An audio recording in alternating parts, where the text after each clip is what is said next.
and welcome to another episode of A Fresh Perspective with Jeff Charles. With me, your favorite conservatarian, where we choose truth over narrative and principles over politics. And I've got another wonderful conversation for you guys today. We're going to be talking comedy. Wow, right? That's crazy. I think you'll probably recognize my guest, but before I get into everything, I just want to remind you to like this video, share this video, and also subscribe. Hit that notification bell. That way you'll be notified whenever I upload a new interview, which I do every Wednesday and Friday evening at 7 o'clock Eastern.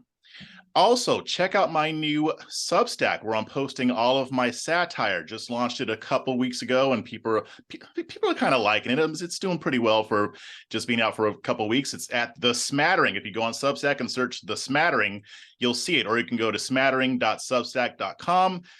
That link is in the show notes. But without further ado, this man doesn't really need an introduction, but I'm going to give him one anyway. This is the man, the myth, the legend, the king of far right-wing conservative comedy, Mr. Lou Perez. Welcome to the program. Thank you so much. I have to fire my publicist who gave you that info. First, I got to get one, and then I can fire them. So yeah, very happy to be first. Here. Yeah, I've actually been wanting to talk to you for a while. I discovered you during the We the Internet days. The first video I saw with you in it was "Stop Making Me Defend Donald Trump." And I absolutely loved it because of the truth to it. Like, a lot of people didn't like Trump, but the ones who weren't insane would be put in the exact same position that your character was in that skit. Oh, dude, I appreciate that. Yeah, it's really cool how much that's really touched people, during those 4 years, because I had, so many friends of mine who, I had friends who were never Trumpers. I had friends who were more, libertarian. And the amount of people who were like, yo, I hate this guy, I can't stand him. But what also annoys me is the people who are making stuff up about him or miscategorizing what he said or what he did. And it was one of those things where it's like, just judging the guy and what he's doing is enough. You don't have to invent stuff. So, to make that sketch and to have so many people reach out, like kind of with similar, similar responses is really cool. Even like, however many years afterwards too. Yeah, exactly. And the thing about me as a commentator and a journalist, I mean, there was, even before he kind of won me over, even after he did, there was stuff he would say that I don't like. And it put me in an awkward position because I will not defend something that doesn't deserve to be defended. So he would say something or do something really ridiculous, and I'd be like, okay, that's really ridiculous. That's lame. Come on, dude. What's wrong with you? But then I would see the reaction coming from the left, and I'm like, I can't even focus on this anymore because the way you're reacting is so over the top and stupid. Going with the Hitler references, you're worse than he is. So, like, I can say that what he said is wrong, but I'm going to spend most of that time slamming you because the way you reacted had no level of fairness or even truth in a lot of cases.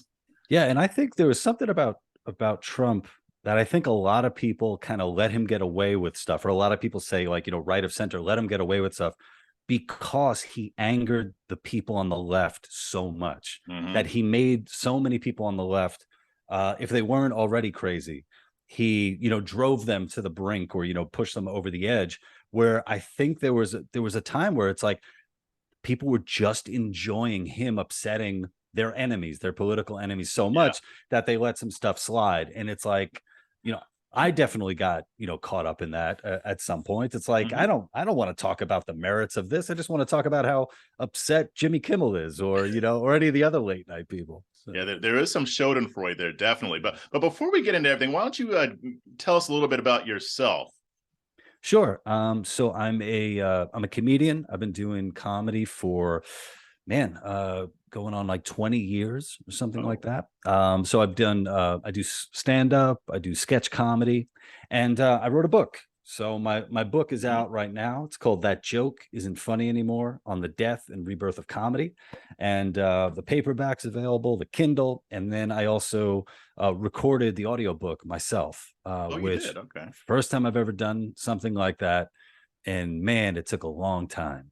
It took a long time. I think it's like 6 hours or something like that. And I'm like, Wow. I can't believe that I read all of it into a microphone. So That's awesome. Yeah, I started reading some of it, and it was very interesting. And I've heard you kind of talk about this, but it's I hate to say it, but a lot of it isn't surprising given what we've seen over the past few years.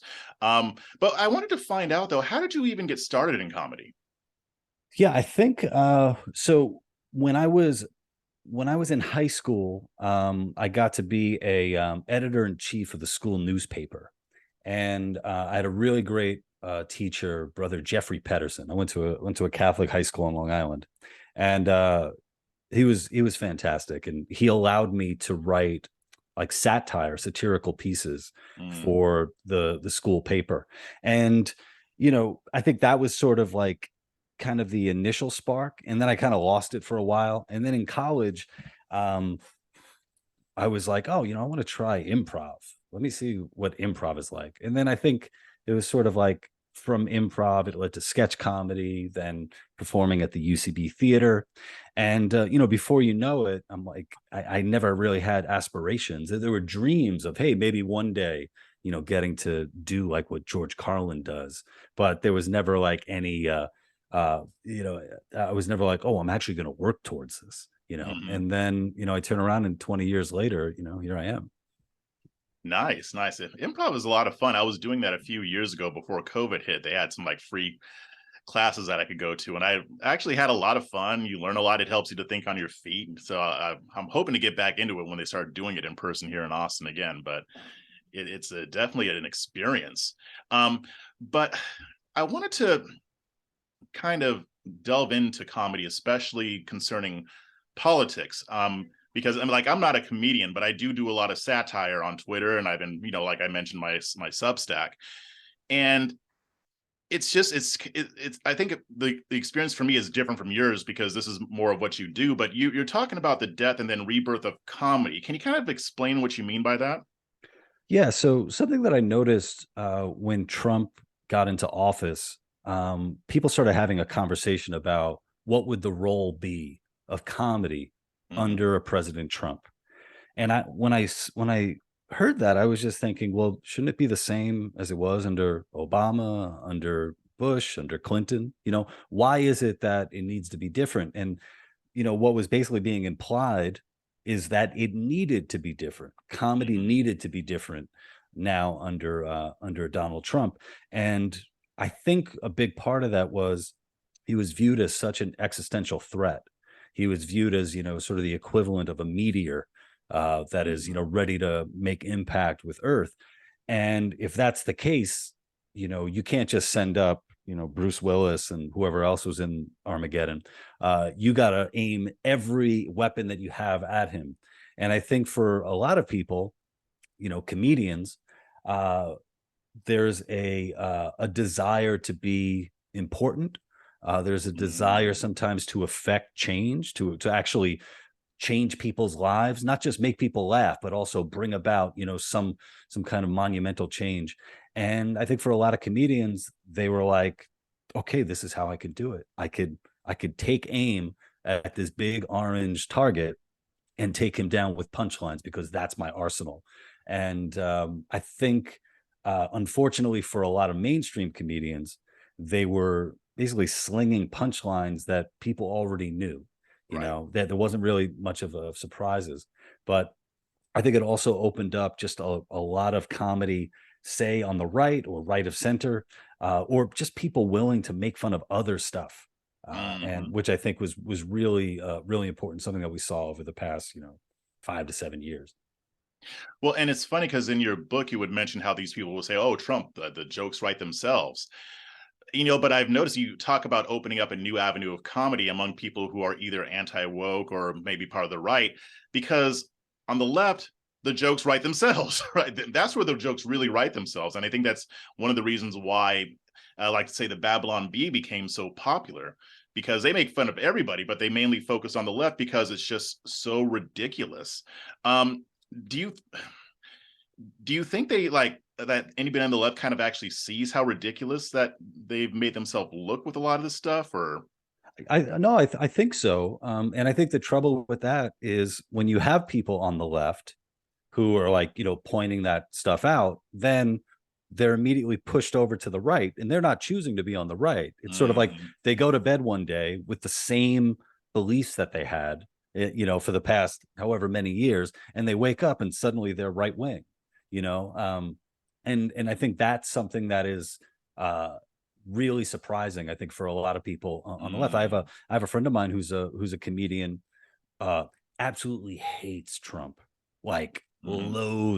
loathes Trump, but he is able to craft really funny stuff, even about Trump and the family and all that. Man, it's like anytime that he would step out of bounds and just make fun of his own side, whether it didn't even have to be like a real, biting, scathing joke, he would be, sort of, he would be admonished for it. People would be like, "How can you do this?" That, like, the idea being that, it's kind of like your hold and grip on the world is so tenuous that even like the smallest joke can somehow ruin, Mm. can somehow bring upon the end of days. It's really wild, like seeing friends who are, incredibly talented have to deal with this, where they're like, look, I'm not right wing, I don't want to be right wing, I will never be Mhm. right wing, and you people are pushing me over here.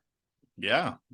So is that what you're referring to when you talk about the death of comedy, or is that kind of part of a bigger picture? Yeah, I think when I talk about the death of comedy, I think a lot of it is sort of mainstream comedy and what we've been used to as comedy. Mhm. So if you're looking for comedy in the mainstream, if you're looking at late night talk shows and that sort of thing, uh, you're going to see a lot of garbage that's going to be there. And as I talk about in the book, one of the worst things I did was I told all my friends I was writing a book about comedy, so they just kept sending me like the worst bits of comedy, Mhm. like stuff you'd be like, I can't believe anyone has a budget for this. Um, but I think like in a way, it's sort of, as that mainstream is dying, it's just giving so much opportunity for independent creators to Mhm. make their own stuff and to find their own voices and their own audiences, which is super super important. That is important. I do want to ask about that, but I wanted to say, like, when I first saw the title of your book, "That Joke Isn't Funny Anymore," the first thing I thought about was Blazing Saddles, Mm, because a lot of that stuff that we used to laugh so hard at back in the day could not be made today. And to me, I thought of how people just get offended so easily. I mean, back then, like, comedians could make jokes about race, culture, ethnicity. And I mean, there were white comedians who made fun of black people and vice versa. And back then, it was okay. People didn't get butthurt over it. I mean, and if yeah. they did, they just didn't watch it. But now you have to be so much more politically correct. To me, that's kind of why I was asking that question, because I was wondering if you consider that a part of the death of comedy, or if you were referring to something else. Well, I think one thing I has to be said about Blazing Saddles, right, is of course there's the race stuff and all there, but also it is an insane movie. It Yeah. is completely insane. I mean, it ends with a bunch of cowboys having fistfights with a bunch of gay dancers and stuff. And it's so funny. Like when people find out, like, you just saw Blazing Saddles, they're like, how can that be? And it's like, I don't know, man. The universe didn't put it in front of me. But you take someone like Mel Brooks, who's not just a comedic genius, but also able to just go to these insane places, and it's something like this is completely mind blowing. Yeah, there is something where when I hear people talking about comedy, and in my book I write about representation in comedy, I sometimes feel like I'm from a different planet. Mm, Or a different, a completely different, timeline. Because growing up, I mean, all my favorite shows, all the shows I watched were black shows. They were mhm. black sitcoms. They were black sketch comedy. I talk about In Living Color In and just Living how Color. Mhm. important that was for me, growing up, and just all these amazing voices and powerful voices too. And I think that was something too, where comedy wasn't a I don't know, it wasn't like coming from a place of victimhood. It was coming from a Mm, place of like of being able to rise above it and to make fun and to go toe to toe. There was an element of that I think was so important, and also not like an expectation that there would be an audience for you. you know mm, like a friend of mine recommended a book, basically, I don't know if it's the oral history of In Living Color, but oh, in it, just talking about how hard that show was to make, to get in front of people, that the amount of stuff that they had to cut and they had to fight for and all that. There was no mm, expectation that you were owed an audience.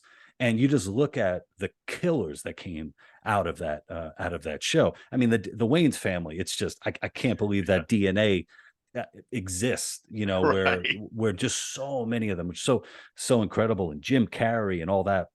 And it's like, yeah, when you put these killers, these monsters together of comedy who are able to do this, look what they're able to produce. So, and it was a good. I was, looking back, I was like, man, was I lucky to come up at a Mm, time where being a fan of comedy, I had that, and I had Martin, and I had Eddie right. Murphy on the big screen, and all that. So lucky, so fortunate.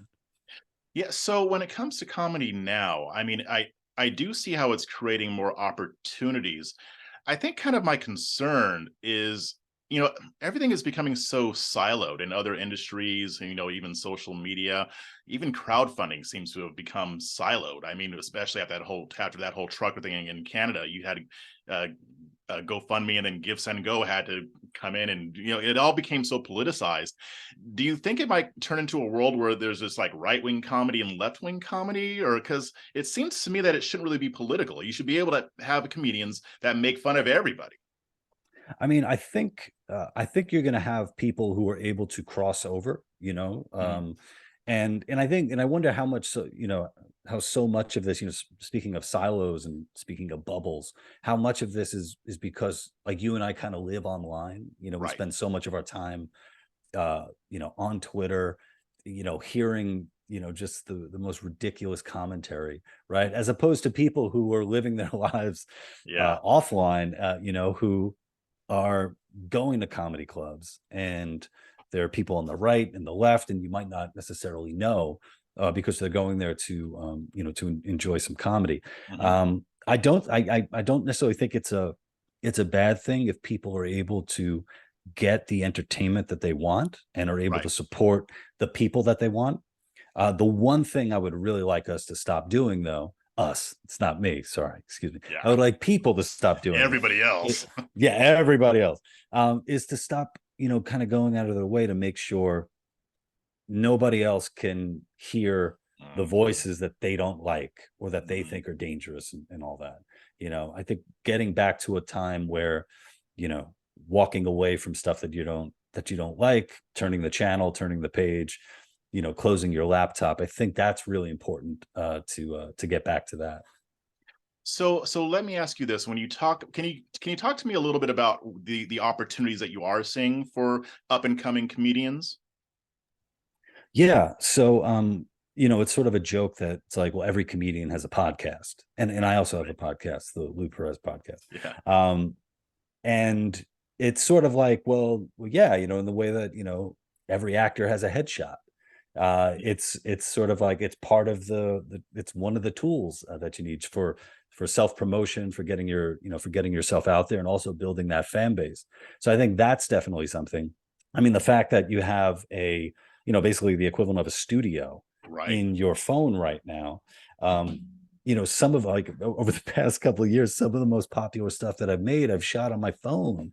And I was a dude who was producing, I was producing pretty, high quality production, sketch comedy, Yeah. a few years ago, and I continue to do it when I have the budget. And it's like, wait a minute, that thing that I, spent 10 grand to produce, it has like half the views as this thing that I just that I just played on my phone. That's a trip. It is, yeah. So I think, I think one of the best things that happen is definitely technological, not only being able to record your own stuff, but also to get it out there. So I think that is, is definitely, what makes being a comedian now, I think, some of the, like, the best time ever. Yeah, definitely. I mean, social media has opened up a whole new world, and it's, given all, I mean, like alternative media has provided a lot of opportunities, even outside of comedy, even for somebody, like myself. I don't need to necessarily be on a Fox News to get my message out. But my concern though with comedy, based on what I'm hearing, it's like, like you see like Dave Chappelle and Bill Burr, you saw how they came after them because they say things that are offensive. But both of those men are uncancelable at this point. I mean, like, they've already established themselves. Like they have a crowd that loves them and they're not going to give up on them. But with up and coming comedians, they don't necessarily have that. And cancel culture is a thing. And I don't know if it's worse in the UK, but I also listen to the Trigonometry podcast sometimes. Yeah. And they talk about how, a lot of the comedians that they've known have pressured them to be more left wing or to not make certain jokes, and how some comedians aren't allowed at certain clubs because they'll tell certain jokes. It may be worse there than it is here, but do you see that as an issue? Because that's my concern. I mean, if somebody's really funny and they start coming up and they say something that the woke Sanhedrin doesn't like, they will come after them, and they don't have the cachet that Dave Chappelle and Bill Burr have. The woke Sanhedrin. The woke Sanhedrin. You like that? I want that T-shirt. I want to see it. No, I think that's definitely a concern, and I think when people will often talk about like the canceled people. They're like, oh, but give me a break, Chappelle and Louis C.K. and blah blah, and all that they'll bring up. And these are obviously comedians who are really good, who are millionaires. I think it helps. I think it helps to have I don't know if you curse on the show. FU money. It's okay. FU money is very great, great to have. But I think within that, it's sort of what's great about Chappelle and Burr is that they are also speaking up and defending other comedians. Ricky Gervais as well is doing that. So I think that is really hopeful for younger comedians who are coming up. And I think being able to look around and find comedians who aren't at the level of a Chappelle or a Bill Burr, and they're able to see people who are able to make a living by speaking their truth, and what they believe and what they think is funny. And I think that is also I think that's really important. But I think it comes down to supporting the comics that you love, and whether they're as big as Chappelle or as low down as someone at open mic getting started. It's really important to show you love and show you support. Well, yeah, and that also brings it back to the advantage that alternative media brings. I mean, because if God forbid somebody wants to cancel a certain comedian, but if they have a following online, then they can still probably make a good living. Maybe they may not be as big as Chappelle, but I mean, even outside of that, it's hard to get as big as he is. But but you still have a loyal audience that's willing to support your work. So is that the part where you're talking about the rebirth of comedy? Or I think so. I think that's a big part of it. And I think also the rebirth of comedy, needs to, it involves sort of taking stock of where we are today and the opportunities that are there. So it's not just opportunities, technologically, like we were talking about, to make your stuff and put it out there, but it's also, man, look at all this material. Like, look at all the material that you have. What are you not allowed to talk about, or supposedly not allowed to talk about? Okay, well, how can you attack that comedically? What kind of material can you get from that? How can you challenge yourself? Rather than letting the jokes write themselves, how can you push yourself as a comedian to take on, these different subjects, these different topics? So I feel like I've heard other comedians talk about how nowadays it feels, comedy feels dangerous again. And, if you're like me and you're not an adrenaline junkie when it comes to, like, I've never skydove, or I don't even know how to say it, skydove. I've never done that. I live a pretty mellow, kind of suburban life. So where I get excitement is, crafting a one-liner that might upset some people. And it's sort of like that's in a way, that's kind of where I am. So I think if enough people are hungry and willing for that kind of attention, there's definitely an audience out there who's prime to hear it. Yeah, now that you say that, I will admit to a guilty pleasure. Like when I do my satirical breaking tweets, I do get, I mean, I don't really want people to think that they're real, but I can't say that I don't get a kick out of it, because I Yeah. do. I mean, especially when I've gone so over the top and I'm still getting people retweeting and saying, this is crazy. I'm like, oh, dude, Yeah. it's a joke. Um, I was going to say, I have a couple of friends of mine who are comedians, and they are not good influences on me. Like the amount of times, like I will send them a tweet that I'm not gonna that I won't post, and then all they have to do is like do the haha on it, and I'm like, man, now I got to put this out. Like, damn, you guys are terrible. Yes, yes. They're terrible, not me. They're terrible for laughing. Yes, they are horrible people for laughing. But it's funny because, especially when you're talking about satire, it's so hard to do it today in a way that people will recognize that it's satire, because everything is just so believable. Like the most viral tweet I ever did was last year. It was when Governor Glenn Youngkin won his race. And if you remember how the Lincoln Project hired those people to pretend to be neo-Nazis.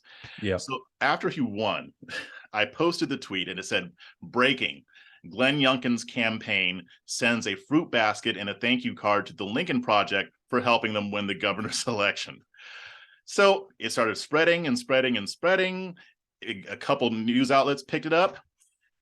Then, like the day after, one of my friends sends me a DM with a video clip of Guy Benson on Greg Gutfeld's show saying, I heard that Glenn Youngkin's campaign sent a fruit basket to the Lincoln Project. And I'm like, no.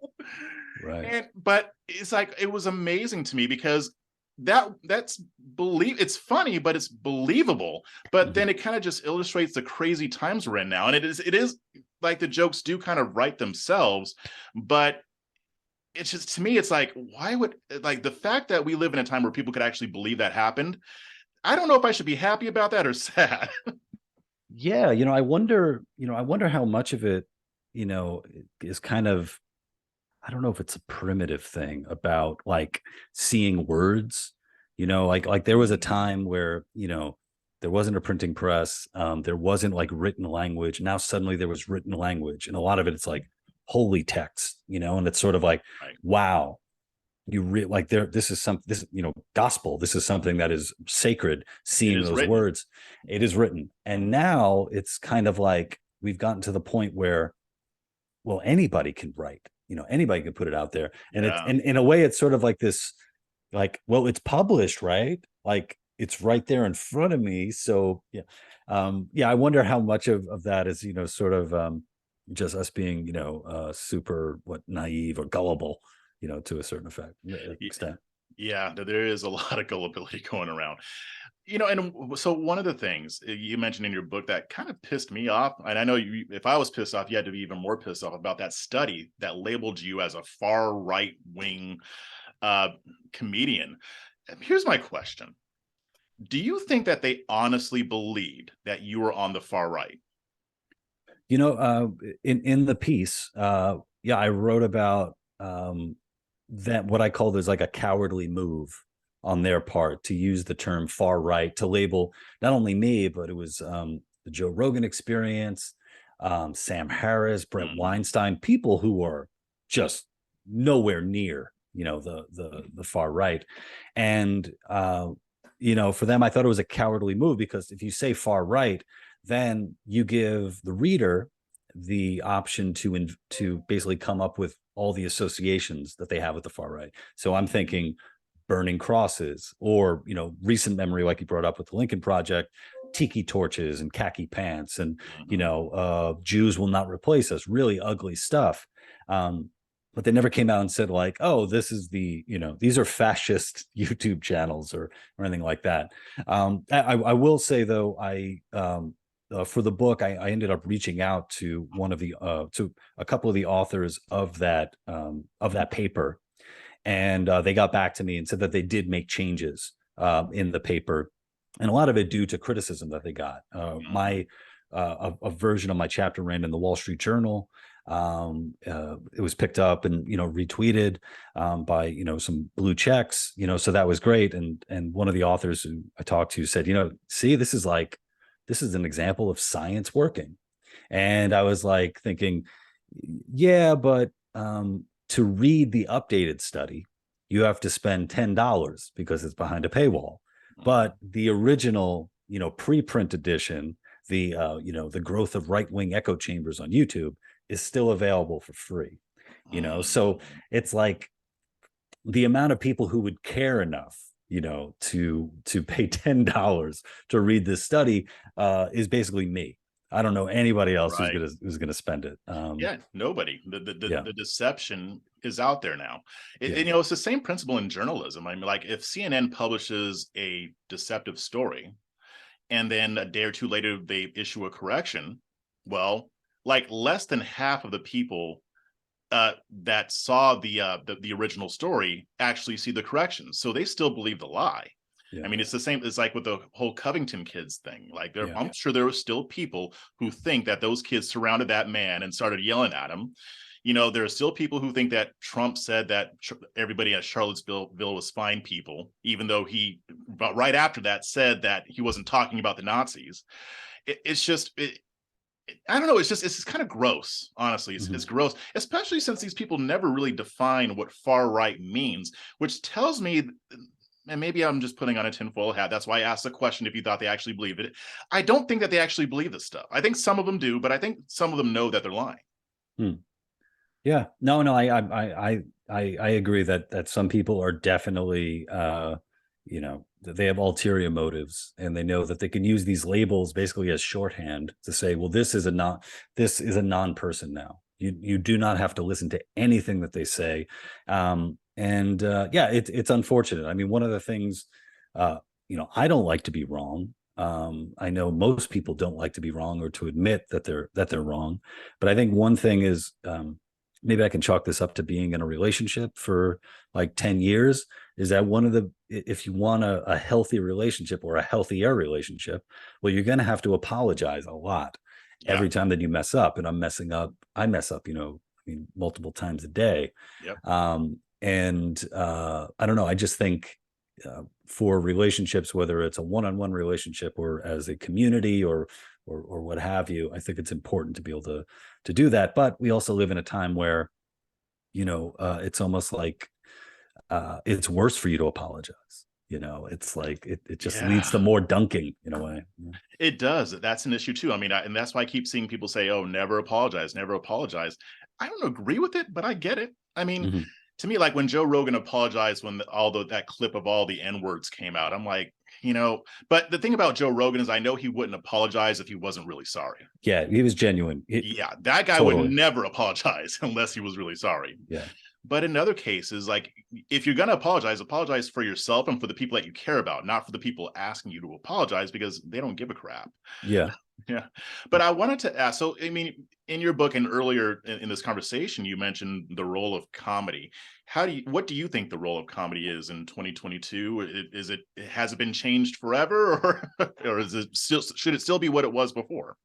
I definitely think that that what's really important when it comes to, talking about the role of comedy is getting back to that very elemental, basic element. That elemental basic element. Look at me repeating myself. So elemental, so basic. It's elementary. It's elementary. Getting back to laughter.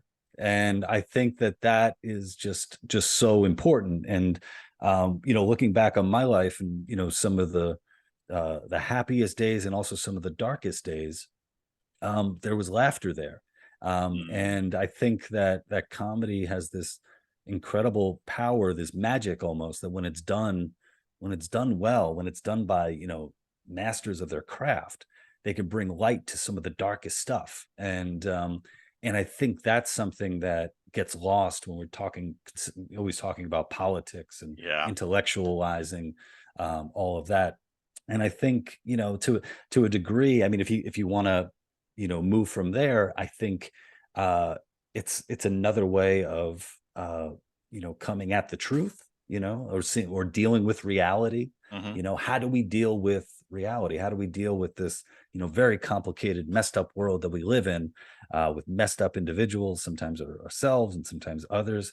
I think it's a really important force, that, if you're not laughing, then, well, you're doing something wrong. You need to find it. Yeah.